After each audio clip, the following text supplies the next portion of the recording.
Një lindje që nuk u prit me buzëqeshje, kur Amelia solli në jetë vajzën e saj, dhoma e maternitetit u mbush me dritë, lodh dhe emocione që vetëm një nënë e re mund t'i ndjejë.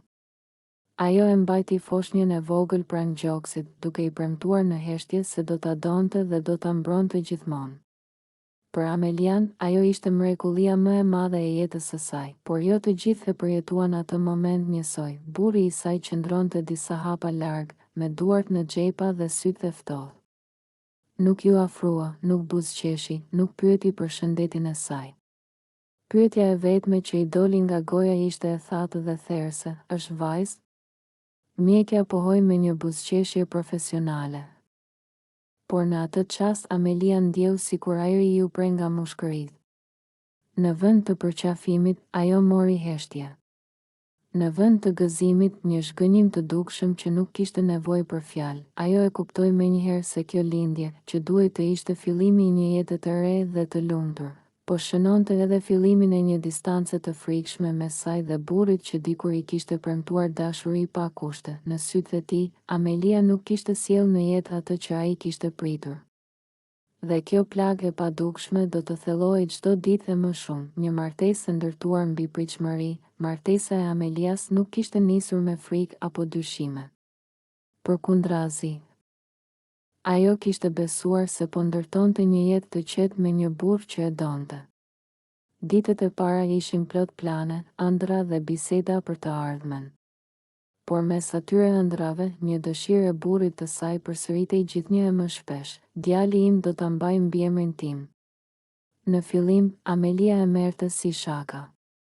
Ajo buzëqeshte dhe i thoshte se rëndësi kishte shëndeti i fëmijës, jo gjinia.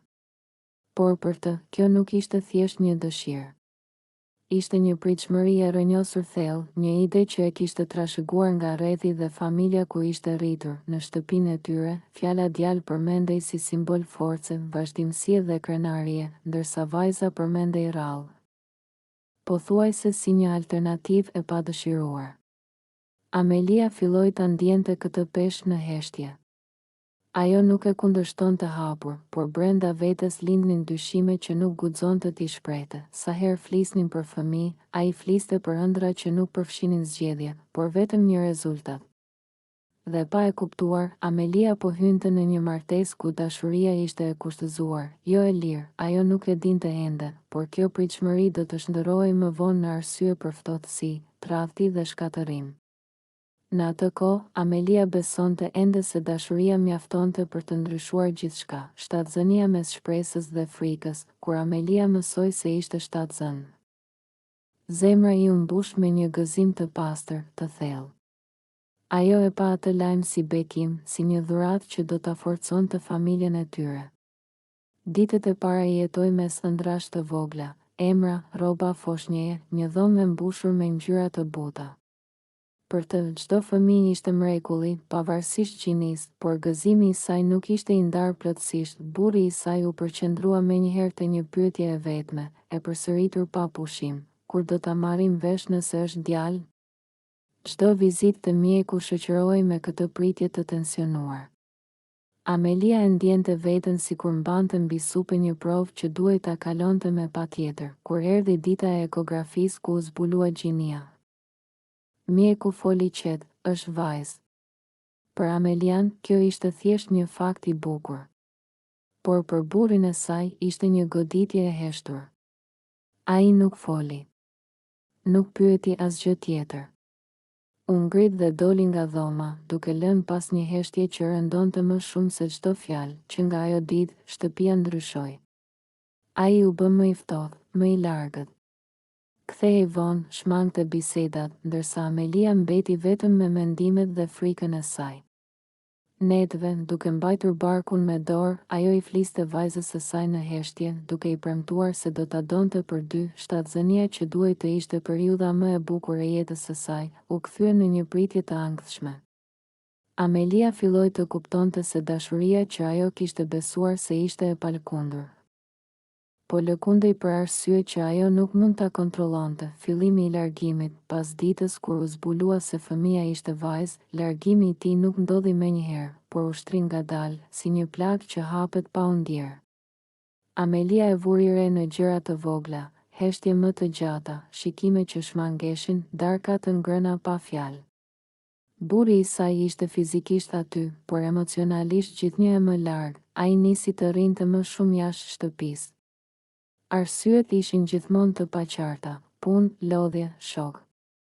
Telefoni u bë shoqëruesi i tij i pandar, gjithmonë i kthyer përmbys, gjithmonë i mbrojtur me fjalë të shkurtra.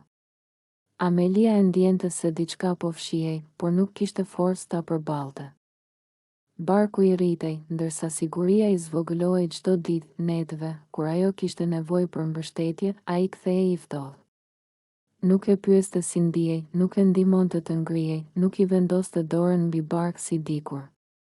Në vend të ëmbëlsisë, ai fliste për të ardhmen sikur Amelia të ishte vetëm një mjet, pas kësaj do të provojmë sërish. Duhet patjetër një djalë.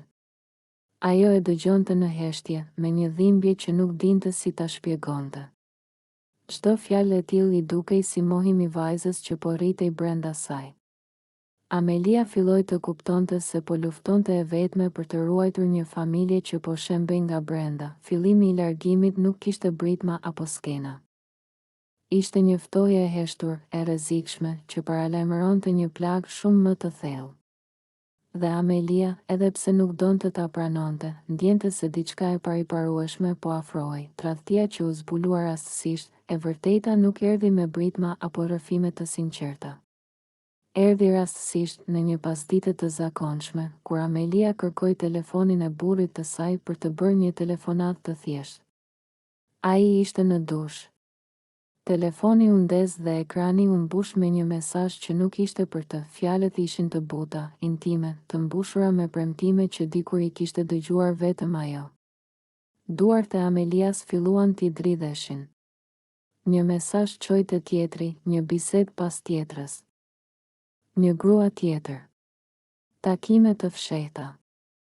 Ne të justifikuara si punë. Çdo dyshim që kishte pasur, tani kishte emër dhe formë. Kur ai doli nga banjo, Amelia nuk qau. Nuk bërtiti. I zgjati telefonin me dorë që i dridhej lehtë. Heshtja mes tyre ishte më e rëndë se çdo përballje. Ai e pa, shërtil dhe ul në karrige, sikur të ishte lodhur nga një barë që më në fund kishte rënë. Po, tha shkurt. Ka dikë tjetër. Ajo priste një kërkim faljeje, një shpjegim, një shenjë pendese. Por ajo që dëgjoi ishte edhe më e dhimbshme. Ti e di pse, shtoi ai ftohtë. Unë doja djalë. Ajo më kupton. Ato fjalë e goditën Amelian më fort se vetë tradhtia. Vajza që mbante në bark u kthye në justifikim për pabesinë e tij. Në atë çast, Amelia kuptoi se nuk ishte vetëm e tradhtuar si grua, por edhe e poshtëruar si nën. Ajo vendosi dorën mbi bark, sikur të donte ta mbronte vajzën nga bota e padrejtë që po e priste. Lotët erdhën më vonë në heshtje, kur ai doli nga shtëpia pa u kthyer pas. Dhe bashkë me ta, erdhi edhe një e vërtetë e hidhur. Martesa e saj kishte marrë fund shumë përpara se tradhtia të zbulohej. Forca e një nëne, në mes të gjithë dhimbjes, Amelia e gjeti forcën aty ku nuk e kishte kërkuar kurrë më parë, te vajza e saj. Çdo lëvizje e vogël në bark, çdo goditje e lehtë, ishte një kujtesë se ajo nuk ishte vetëm. Brenda saj po rritej një jetë që kishte nevojë për dashuri, siguri dhe guxim. Ajo filloi të kuptonte se nuk mund të lejonte që zhgënjimi i një burri ta përcaktonte vlerën e saj apo të fëmijës së saj. Lotët nuk u zhdukën, por nuk e paralizuan më. Amelia nisi të fliste më shumë, të kërkonte mbështetje të njerëzit që e donin vërtet, larg zërave që e fajsonin padrejtësisht. Netëve, ajo i fliste vajzës së saj me zë të ulët, duke i premtuar një jetë ndryshe. I thoshte se do të rritej e lirë, pa u ndjer kurrë më pak vetëm sepse ishte vajzë. Në ato momente intime, Amelia e ndjente veten më të fortë se kurrë. Dhimbja po shndërrohej në vendosmëri. Ajo filloi të mendoj për një të ardhme të re, larg frikës dhe nënçmimit. Ideja e largimit nuk i dukej më e pamundur. Për herë të parë, Amelia po mendonte për veten jo si grua e braktisur, por si nënë e fuqishme që kishte përgjegjësinë të mbronte fëmijën e saj nga e njëjta padrejtësi që po përjetonte vetë. Forca e saj nuk erdhi me britma apo hakmarrje. Erdhi qetë, e thellë, e palëkundur. Dhe ishte pikërisht kjo forcë që do ta çonte drejt vendimit më të vështirë, por edhe më të drejtë të jetës së saj. Vendimi për t'u larguar, vendimi nuk erdhi pa pritur. Ai u formua ngadalë, mes netëve pa gjumë dhe mëngjeseve plot ankth. Amelia e dinte se të qëndronte do të thoshte të pranonte nënçmimin, heshtjen dhe dhimbjen si pjesë të përditshmërisë së saj. Dhe këtë, ajo nuk mund t'ia bënte as vetes, as vajzës së saj. Një mëngjes të ftohtë, kur shtëpia ishte e qetë dhe ai nuk ishte aty, Amelia mblodhi pak rroba, dokumentet dhe disa sende të vogla të foshnjës që ende nuk kishte lindur. Çdo hap brenda asaj shtëpie i dukej i rënë, si të po largohej nga një jetë që kishte ëndërruar, por që nuk ekzistonte më. Ajo nuk la pas letra, as shpjegime të gjata. Nuk kishte më fjalë për të thënë. Dashuria ishte shuar, respekti ishte thyer dhe besimi ishte shkatëruar. Amelia mori frym thellë dhe doli nga dera, me ndjenjen se po mbyllte një kapitull të dhimbshëm. Kur ai e mori vesh, nuk pati ndjekje, as lutje. Vetëm një telefonat e shkurtër, e ftohtë, që e vërtetoi edhe më shumë vendimin e saj. Ai kishte zgjedhur rrugën e vet, tani ishte radha e Amelias të zgjidhte veten. Largimi nuk ishte dobësi. Ishte akt guximi. Ishte mënyra e vetme për të mbrojtur dinjitetin dhe për t'i dhënë vajzës së saj një fillim të pastër, larg një ambienti ku dashuria ishte e kushtëzuar. Në atë moment, Amelia nuk e dinte se çfarë e priste përpara. Por e dinte me siguri se pas saj kishte lënë një jetë që nuk i përkiste më. Gjykimi i shoqërisë, largimi i Amelias nuk kaloi pa u vënë re. Në një shoqëri ku historitë përhapen shpejt dhe e vërteta shpesh deformohet, ajo u bë subjekt diskutimi. Disa e shikonin me keqardhje, të tjerë me dyshim, sikur vendimi i saj për t'u larguar ishte një fajëri që duhej gjykuar. Pyetjet vinin të heshtura, por shikimet flisnin më shumë se fjalët. Pse nuk duroi? Pse nuk priti? Po fëmia? Askush nuk pyeste pse u tradhtua, pse u nënçmua, pse u detyrua të largohej. Bara e sërishme e fajit rëndonte mbi të, vetëm sepse kishte guxuar të zgjidhte veten. Amelia mësoi shpejt se shoqëria shpesh është më e ashpër me gratë se sa me burrat. Tradhtia e tij u relativizua, ndërsa vendimi i saj u analizua në detaje. Por ajo nuk u tërhoq. Çdo koment i padrejtë e forconte më shumë bindjen se kishte bërë zgjedhjen e duhur. Ajo filloi të fliste hapur, pa frikë dhe pa turp. Tregoi historinë e saj, jo për të kërkuar mëshirë, por për të thyer heshtjen. Disa gra e dëgjuan me lot në sy, sepse e gjetën veten në fjalët e saj.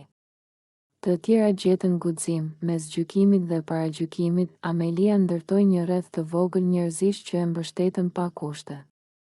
Dhe për herë të parë pas shumë kohësh, ajo ndjeu paqe. Jo sepse dhimbja ishte zhdukur, por sepse nuk po fshihej më, gjykimi i shoqërisë nuk e ndali. Përkundrazi, e ndihmoi të kuptoj se historia e saj ishte më e madhe se vetja e saj. Ajo po fliste edhe për ato gra që ende nuk kishin guximin të largoheshin. Një fund që është fillim. Kur Amelia solli në jetë vajzën e saj, nuk kishte pranë burrin që dikur e quante familje. Por kishte diçka shumë më të fortë, paqen e brendshme. Vajza lindi e shëndetshme, me një të qartë që për Amelian tingëllonte si premtim jete. Ajo e mbajti në krah dhe e shikoi gjallë. Ajo fytyrë e vogël nuk ishte simbol humbjeje, siç kishin dashur ta bindnin të tjerët, por simbol fitoreje. Amelia kishte zgjedhur dinjitetin mbi frikën, dashurinë e pastër mbi kompromisin e dhimbshëm. Sot, jeta e saj nuk është e përsosur. Ka vështirësi, net pa gjumë dhe sfida të përditshme. Por ka edhe liri, forcë dhe një dashuri që nuk kërkon kushte.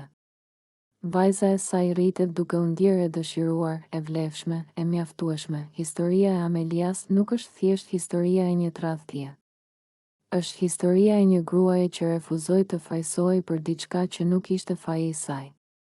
Është një thirrje kundër një mentaliteti që ende vlerëson gjinin mbi njeriun, sepse një vajzë nuk është kurrë arsye për ndarje. Ajo është fillimi i një jete të re. Dhe për Amelian, ajo ishte fillimi i gjithçkaje.